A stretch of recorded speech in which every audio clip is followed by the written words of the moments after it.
This is my 3-month check-in on Accutane.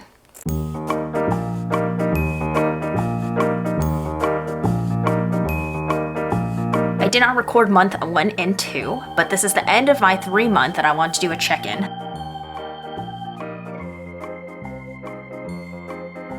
So of course, this is what it looks like with makeup. And this clip is what it looks like without makeup. As you can tell, I just have a bunch of scarring and no real texture. If I applied a little bit more concealer, then you straight up would not be able to tell. So one, I'm gonna talk about what made me want to start Accutane, my side effects, and end off with some good general tips. I'm 23 and I've had acne since I hit puberty, which is at about 10 years old. It was never very bad acne, but it was very treatment resistant. Over-the-counter products, prescription products, Chinese and Korean products. I've tried everything and none of them really worked. That's why earlier this year I decided to start Accutane. And honestly, I wish that I had started it so much earlier. The reason why I never started earlier was twofold, and one of them is pretty superficial. You can't really drink alcohol when you're on Accutane. It just messes with your liver. Long-term damage, it wasn't worth it. I was very worried for a lot of my life that once I started, I couldn't drink and I couldn't socialize with my friends, because that's a big social lubricant, right? If you Google the side effects of Accutane, you only get bombarded with the most intense. Take this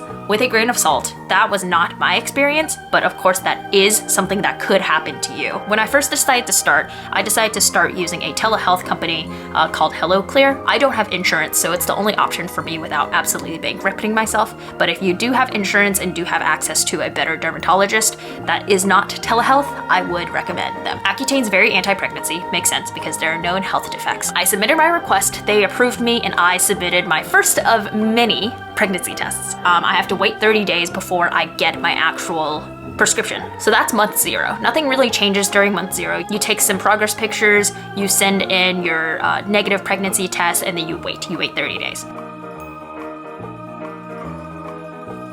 After the 30 days ends is when you start month 1. I was on 30 milligrams per day for the first 30 days. The first time that I ever took the pill, I was a little bit nauseous, not going to lie. I was nauseous for about 2 hours and then it passed. Let's talk about some of the first month symptoms. Quite frankly, my symptoms were really mild the first month. Very dry skin that was often painful if it touched hot water. Dry lips, as I still do right now, and that was it. Typically, when people start Accutane, they experience a purge of all of the existing acne that might be underneath the skin or on their skin. But luckily, that didn't happen for me. So that was my first month. Aside from the first day nausea and those 2 side effects, nothing really happened. My month 2 dosage was 60 milligrams per day. At the start of month 2 is when I finally started to see my skin get a little bit better, but not enough for me to say, wow, I have clear skin. My lips are constantly peeling at the very edges, but they're not uncomfortable. It's purely cosmetic, and it's very tolerable.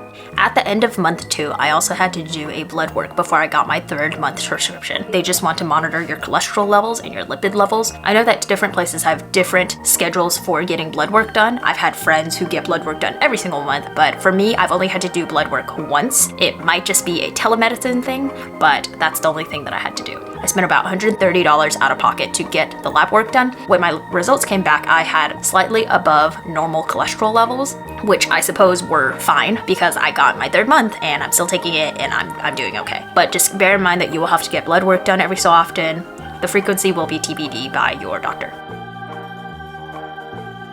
For my 3rd month, this is when it really started to clear up. My only side effect this month has been dry lips. My skin is no longer dry. I would not consider it dry. I would consider it normal skin. I hope you can't hear that. My skin has significantly improved and my scarring is the only thing that's left. At this point, because I saw that my skin and my blood levels were doing okay, this is when I started to introduce one alcoholic drink every so often. Take this with a huge grain of salt. Of course, make sure you run this by your doctor. Something that I have learned, however,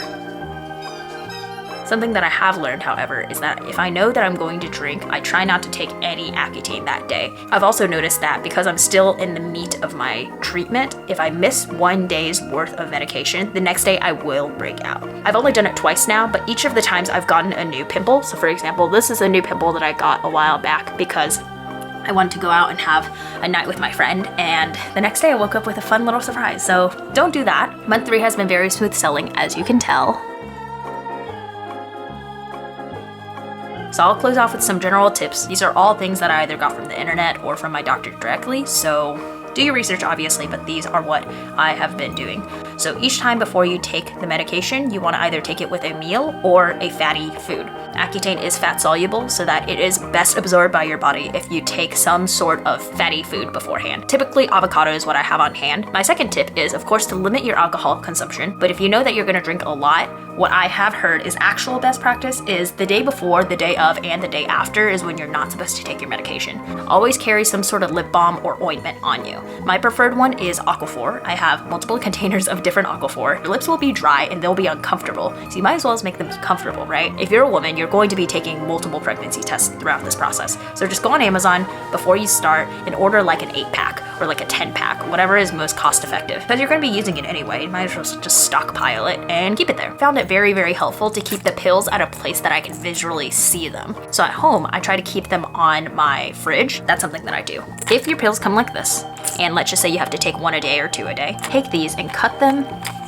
like that, and then put them all in a place that you can see. If you can plan out when you can start your treatment, I would recommend starting toward the latter half of the year, autumn into winter or winter into spring. The reason for that is because you are so sensitive in the sun, your skin will be way more thin. So make sure that you prevent cuts or scrapes because they will not go away. My mom's dog scratched me a bunch and they weren't even painful. It's been 3 weeks and they're still there. And lastly, if you have any super adverse side effects like suicidal thoughts, like joint pain, like vision blurring, talk to your doctor. I'm very, very fortunate to not have had any of those side effects, but I know that it's such an intense drug, you just gotta take care of yourself. Clear skin is not that important in the grand scheme of things if you have lifelong liver damage. So listen to your body, do what you need to do, but of course always consult with your doctor and go from there. I will be making a month 4 check-in. I will also be making a separate video talking about some of the products that you might find super helpful during your Accutane journey, like skincare products and whatnot. So be on the lookout for that. And lastly, if you have any questions, feel free to put them in the comments so that I can answer them. I hope you found this video helpful and I'll talk to you next time.